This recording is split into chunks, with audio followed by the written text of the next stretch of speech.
What is up, guys? It's Simon from PianoPig.com, and it is time for yet another chord of the month. So in this one I'm going to show you how to play a dominant 13 sharp 11. So that might sound like a bit of a crazy chord, but once you get the hang of it, it can sound really cool.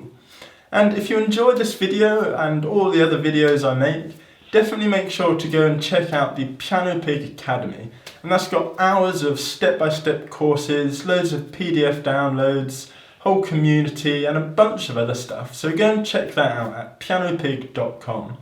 So let's get on and learn about this crazy chord.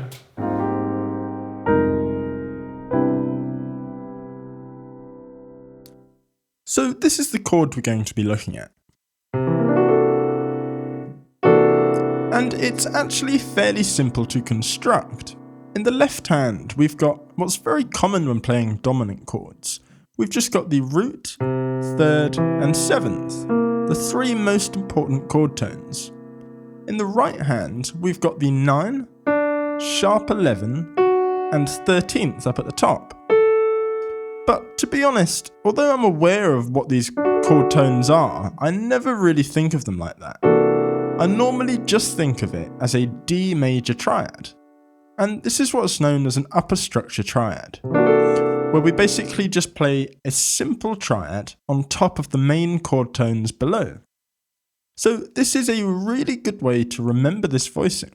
Just play the important part below, the root, third, and seventh, and then just play a major triad built off the second. So we're playing a C dominant chord, so the second is obviously going to be 1, 2, a D. So just play a D major triad. So I bet a lot of you are thinking, well, that's all cool and handy, but it sounds pretty nasty. And on its own, well, I kind of like it, but I can definitely see how someone might find it unappealing when it's taken out of context like this. So let me show you some examples of it in use and put into context.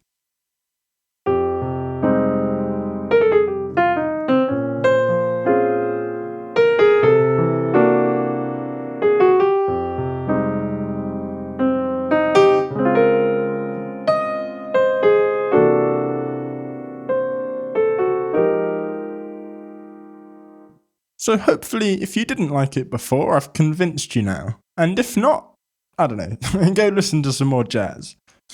But what I want to do to finish off is just quickly go through it in a few different keys. So if we wanted to construct this dominant 13 sharp 11 voicing in G, start by playing the standard root, third, and seventh in the left hand. And then with the right hand, go to the second, and build a major triad from here.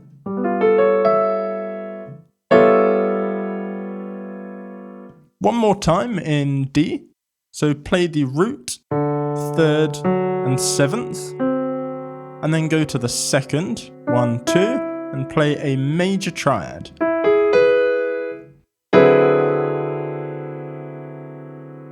So next time you're playing a straight dominant 7 chord and want to create some more tension, you can just substitute that chord with this dominant 13 sharp 11 voicing. So hopefully you liked the chord and found this video useful. If you did, then head over to pianopig.com to check out all the other stuff I do. Thanks for watching, make sure to give the video a thumbs up, subscribe, and I will see you next time.